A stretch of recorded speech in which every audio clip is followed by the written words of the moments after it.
Halo adik-adik, bagaimana kabar kalian? Semoga tetap sehat ya adik-adik.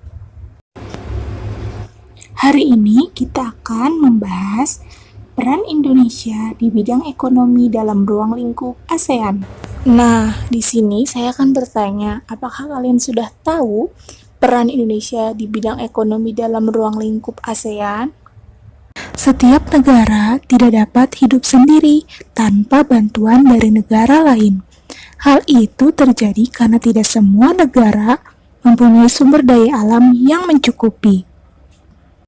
Oleh karena itu, untuk memenuhi kebutuhannya, diperlukan adanya kerjasama antar negara. Maka hari ini kita akan membahas peran Indonesia di bidang ekonomi dalam ruang lingkup ASEAN.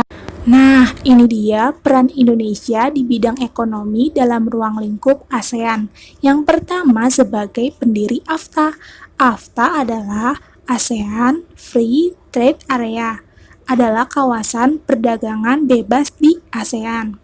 Yang kedua, melakukan perdagangan bilateral dengan negara lain. Perdagangan bilateral adalah perdagangan antar dua negara. Nah, yang ketiga, pelaku kegiatan impor dan ekspor. Kegiatan impor dan ekspor dilakukan apabila negara tersebut tidak dapat memenuhi kebutuhannya dan juga untuk mendapatkan devisa negara. Yang keempat, penyelenggaraan pertemuan tingkat tinggi Menteri Bidang Ekonomi. Pertemuan tingkat tinggi Menteri Bidang Ekonomi dilakukan untuk membahas masalah ekonomi dan aturan-aturan yang akan diberlakukan di negara ASEAN. Seperti itu adik-adik, sudah mengerti? Paham?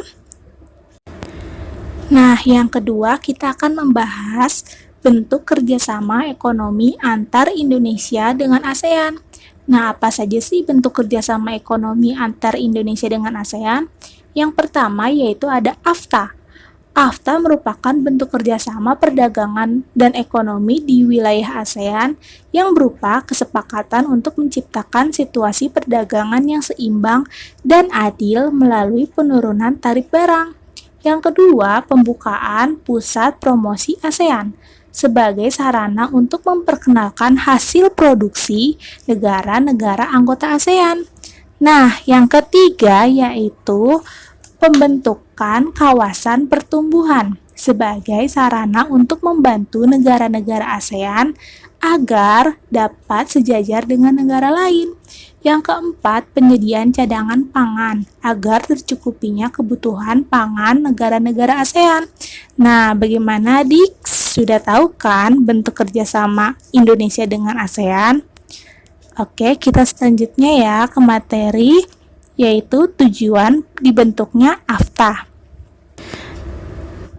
Nah, tujuan dibentuknya AFTA adalah satu, meningkatkan daya saing ekonomi negara ASEAN. Yang kedua, sebagai basis produksi pasar dunia. Yang ketiga, untuk menarik investor asing. Yang keempat, meningkatkan perdagangan antar anggota ASEAN. Yang kelima, penerapan tarif khusus bagi barang impor negara anggota ASEAN. Selanjutnya, yang kelima yaitu hal-hal yang harus dilakukan Indonesia dalam menghadapi AFTA. Satu, meningkatkan kualitas produksi. Dua, meningkatkan jasa pelayanan. Yang ketiga, meningkatkan sumber daya manusia. Yang keempat, menjalin kerjasama yang baik dengan negara lain. Nah, selanjutnya yang kelima yaitu dampak negatif dari AFTA. Ada yang tahu adik-adik?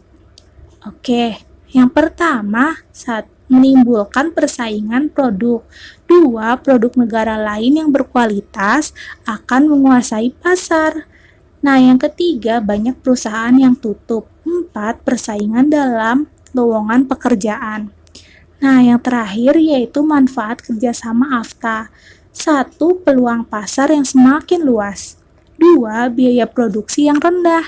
Ketiga, tersedia jenis ragam produk.